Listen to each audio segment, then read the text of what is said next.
Please. Thank you, Mr. Chairman, and thank you for this most important hearing. Mr. Chairman, I would ask unanimous consent to add into the record the written testimony from the International Chiropractic Association about non-pharmacological treatment of pain. Mr. Chairman? Mr. Chairman, Restate your unanimous consent request. Would you restate it, please? Yes, sir. Mr. Chairman, I would ask unanimous consent to add into the record the written testimony by the International Chiropractic Association on non-pharmaceutical treatment of pain. Without objection, so ordered. Thank you. Dr.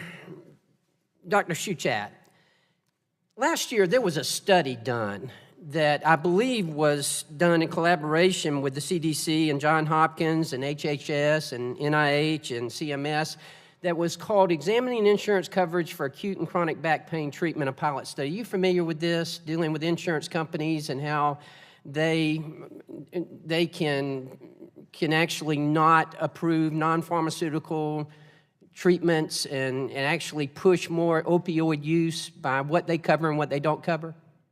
I'm not familiar with the specific study, but I am familiar with that issue of what is reimbursed and what isn't, and that there's been a problem with opioids being easily reimbursed and the alternative approaches. Okay, well, this is the study that I'm speaking of, so I want to make sure, because CMS has actually cited this as being a problem.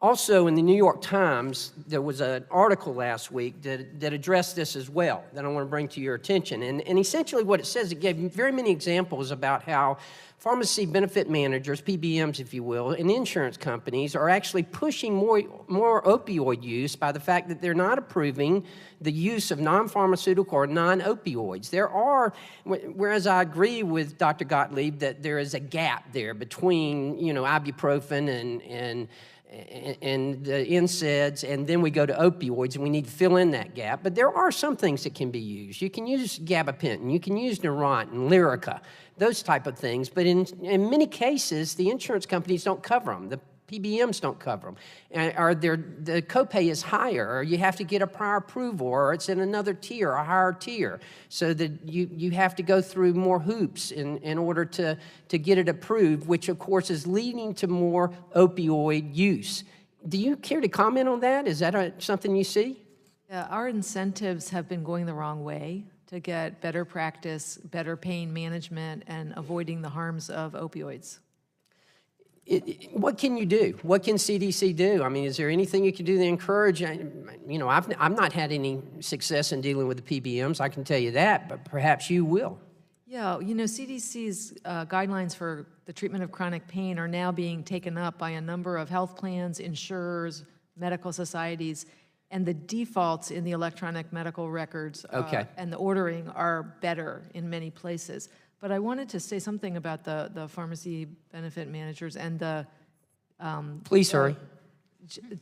Sorry, just that they have actually been helpful in spotting the problematic providers. They have been helpful to a certain extent, but also they've been part of the problem because they've been not approving some of the drugs that could have been used and instead have been approving the cheaper opioids, therefore increasing the amount of opioid use. So that's the point I'm trying to make here. Yeah, absolutely. We need better prescribing. Okay, Dr. Gottlieb, I want to first of all applaud you. In July, you made an announcement that you were expanding, that FDA was expanding prescriber educational opportunities for instant release opioids. And this is a step in the right direction. There's no question about that. As a practicing pharmacist for many years, I can tell you, we need more physician education. And you also said at that time that you were exploring making prescription training mandatory. Has FDA addressed that in any way at all? We also expanded that education for pharmacists as well, Congressman. And thank you for doing that. That needs to be done. Right. We are still working. We have a task force, a working group that's looking at different ways that we would operationalize potential mandatory requirement for education, some of which could be contemplated by working in close concert, which we have been doing with our partners at DEA. But we are looking at alternatives for how we could make education mandatory. One other thing I want to get in before my time is up, and that is this. Dr. Gottlieb, I thought you made a great point in your opening statement when you made the point that there really are two problems we're facing here. First of all, we're facing the prevention of this happening and trying to prevent people from being addicted. But another problem that we have is that we've got over 11 million people who are addicted now. We got to deal with that, and that is a big, big problem. My question is, last week I was in the treatment centers, and what will work? It's going to take more than just throwing money at it. This is not a situation where we can say, okay, we've hit 50 billion, therefore we've done our job. That's not what I'm looking for at all. I'm looking for effective treatments that are going to work. And I can tell you from personal experience, I have seen opioid abuse firsthand, seen it ruin lives, seen it ruin families and careers. It's tough. What do you know, Dr. Valka? I've served on many panels with you before, and you do a great job. What works? What works in the way of rehabilitation? First of all, I want to thank you for bringing up the issue that it's not just throwing money at something. You have to actually throw money at a solution that is going to be effective. And I think that what we are demanding, that's why one of the things that we're demanding is that the treatment that is provided for individuals with opioid use disorders with quality care treatment for which there is evidence of benefit, and that we need to actually change the way that we provide that treatment so that we have a means to monitor the outcomes of the patients, such that we can learn from what leads to a good response in a given patient and what on another one. We know in general that medication-assisted treatment significantly improves the outcomes and it prevents overdoses. But we also know that not every patient responds, and there's still significant relapse. And thank you for that, and I'm way over my time. But one thing I want to warn all of us is that don't become too dependent on naloxone, because it becomes a crutch.